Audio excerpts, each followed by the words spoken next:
मुँह से और के तो सुनबो का काने से। अच्छा मुँह से गाय बड़ी बढ़िया गीत आप लोग सुने। चाचा एक बात बताए एक कि जैसे अगर हम सभी गाना गाई बड़ा झरले बारू काजल मरले बारू कहे पगली हम कहाँ काजल लगाई अरे थम का कहे का चाचा हम तो बदेगा हो तो ए भैया बड़ी सुंदर सुंदर गीत कोनो जवाब नहीं बा। बड़ा बढ़िया वीर के बिरहा क्रांतिकारी बिरहा आप लोग सुना चंद्रशेखर आजाद जी के बारे में। आजाद पार्क में भी आज भी ये प्रयागराज में गाहक नहीं भैया आजाद पार्क में मोर तो घर आई है जाए दे ए भैया आवा दुल्हन कुछ बजाला के बाद जैसे गार्जियन जी के आदेश रहे एक छोटा सा बिरहा यारों से हो जाइए रतियों में कार्यक्रम बा। अरे हमारा अब हेलो ए भैया एक का बजिए तनी बढ़ा देता है। हाँ हेलो साउंड की आवाज बढ़ाया।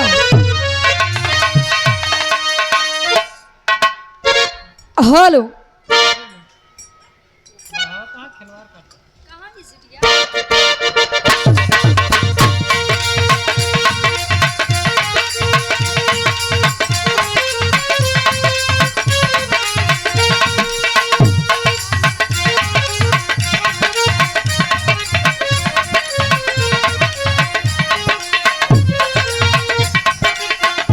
क्या बात है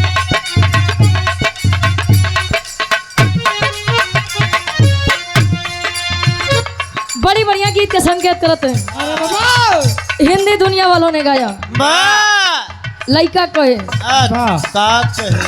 सुनो बताओ थे नहीं ये हो नहीं सकता कि तेरी याद ना आए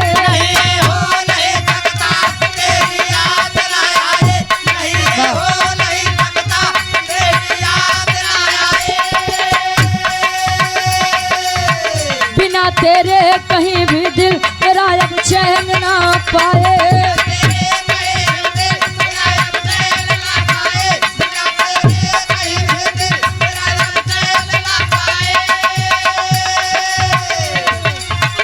नहीं ये हो नहीं सकता कि तेरी याद ना आए बिना तेरे कहीं भी दिल मेरा अब चैन ना पाए तुझे भूलने से पहले मेरी जान चली जाए तुझे भूलने से पहले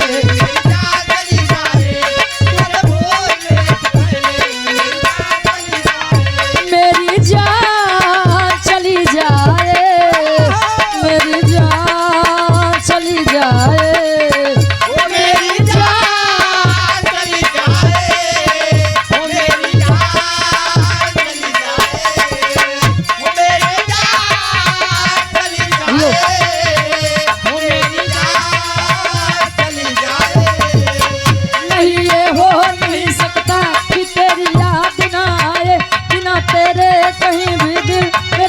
चैन ना पाए तुझे भूलने से पहले मेरी जान चली जाए तुझे भूलने से पहले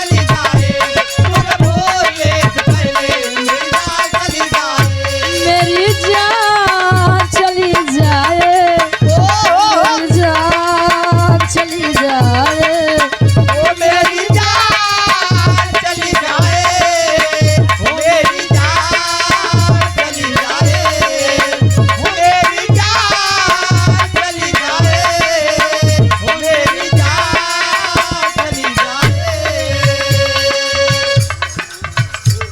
और आप सम्मानित अपना म्यूजिक प्रयागराज के प्रोपराइटर साहब आप महेंद्र यादव दादाजी प्रयागराज से चलकर आए हुए हैं गार्जियन जी के द्वारा 200 रुपए का महान आशीर्वाद आशीर्वाद के चारे कि हम बच्चे अपनी कला में कामयाब रहे लड़का तारीफ करे फूल गुलाब का फूल गुलाब का लाखों में हजारों में एक चेहरा जनाब का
हेलो हेलो।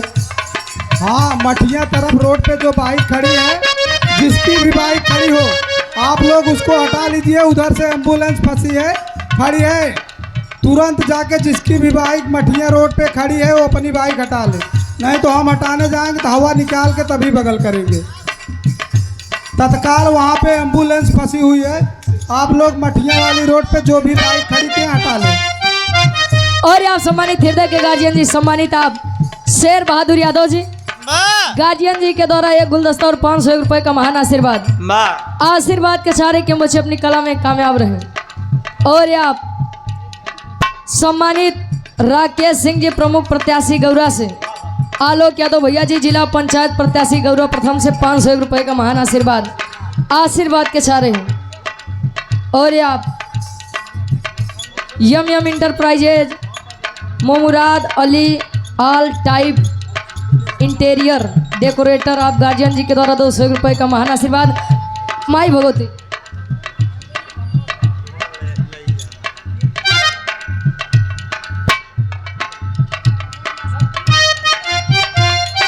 पालकी में होके सवार चली रे, मैं तो अपने साजन के द्वार चली रे। पालकी में होके सवार चली रे, मैं तो अपने साजन के द्वार चली रे। पालकी में होके सवार चली रे, मैं तो अपने साजन के द्वार चली रे। कोई रोक सके तो रोक ले, कोई रोक सके तो रोक ले, मैं नाचती छम छम छम छम छम। पालकी में होके सवार चली रे, मैं तो अपने साजन के द्वार चली रे। पालकी में होके सवार चली रे, मैं तो अपने पालकी में होके सवार चली रे, मैं तो अपने साजन के द्वार चली। अच्छा, ये गार्जियन जी क्या दे बस समाजवादी गीत की हो जाएगी। हेलो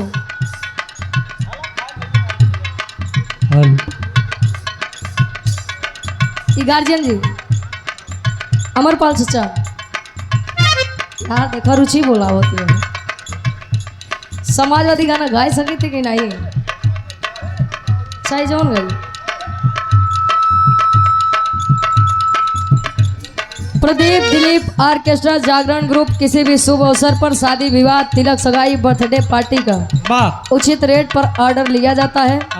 मिलने का पता नारायणपुर कला बाजार, जिला प्रतापगढ़। प्रोपराइटर मुलायम भैया, प्रदीप दिलीप दीवाना। 51 रुपये आशीर्वाद के चारे। माई भगवती तोरे कामे में दिन दोनों रात चौगुना तरक्की दे। एक लाइन समाजवादी गीत के फरमाइश बा, ओकरे बाद एक छोट सा भी रहा। अब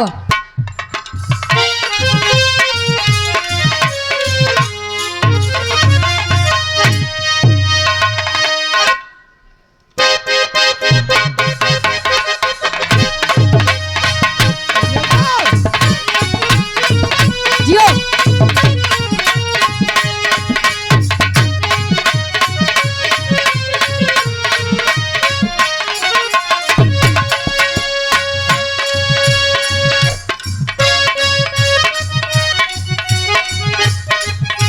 क्या बात है। एक लाइन तजैसन राज चलवल से सपा,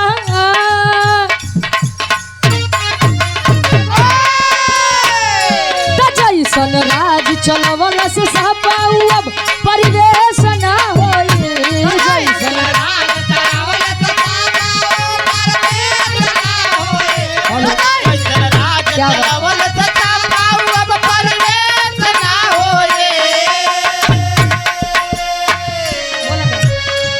हेलो, प्रशासन के लोग जो भी थाने से आए हैं, अगर उनको व्यवस्था देखना है तो देखिए, नहीं आप चले जाइए।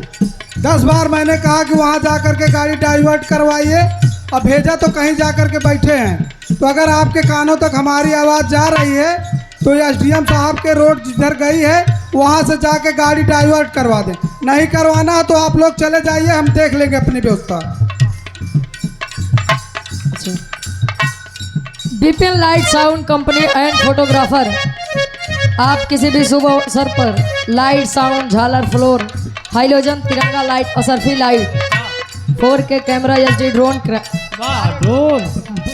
12 ड्रोन कैमरा उचित रेट पर ऑर्डर लिया जाता है। प्रोपराइटर आप धर्म के बड़े भैया राम कुमार भैया जी। 51 रुपए बड़ा बढ़िया साउंड सर्विस आप लगाए हैं। माई भगवती आपके काम में दिन दुना रात चौगुना तरक्की दे। जैसे राज चलवल अब परिवेश ना होई, राज चलावल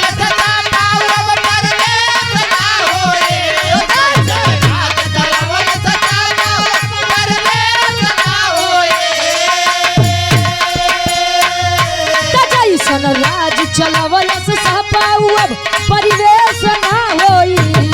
बेटा के तनो केहू बानी लखर अखिलेश ना होई। बेटा के तनो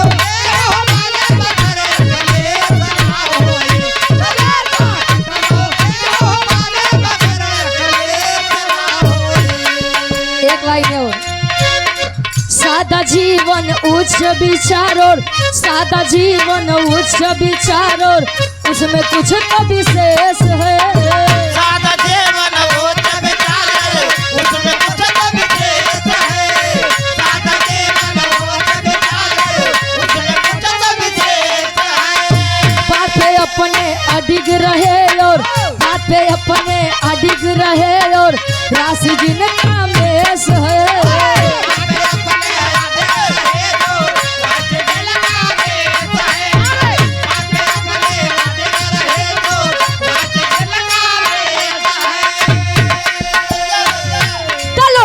राज नारायण वाला अब परिवेश ना होई।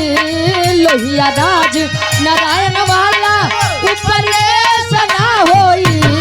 बेटा के तनो केहू बानी लखर अखिलेश ना होई। बेटा के तनो केहू बानी मगर अखिलेश। ए भैया जा और आप सम्मानित 100 रुपए का महान आशीर्वाद धर्म के बड़े भैया आप जीतलाल यादव जी नारायणपुर कला से 100 रुपए का महान आशीर्वाद के चाह हैं। वहां से आप लोग बड़ा बढ़िया क्रांतिकारी बिरहा सुना। अभी आप लोग के आदेश हो तो क्रांतिकारी बिरहा सुनाइए, तो आदेश हो हास्य रस सुनाई दे। कैसे बिरहा सुनो जब भाई साहब हरे बोल रहा है हास्य रस सुनबा कि वीर रस सुनबा? चला इतना ही बताई दे। वीर रस जिज्ञासा से अब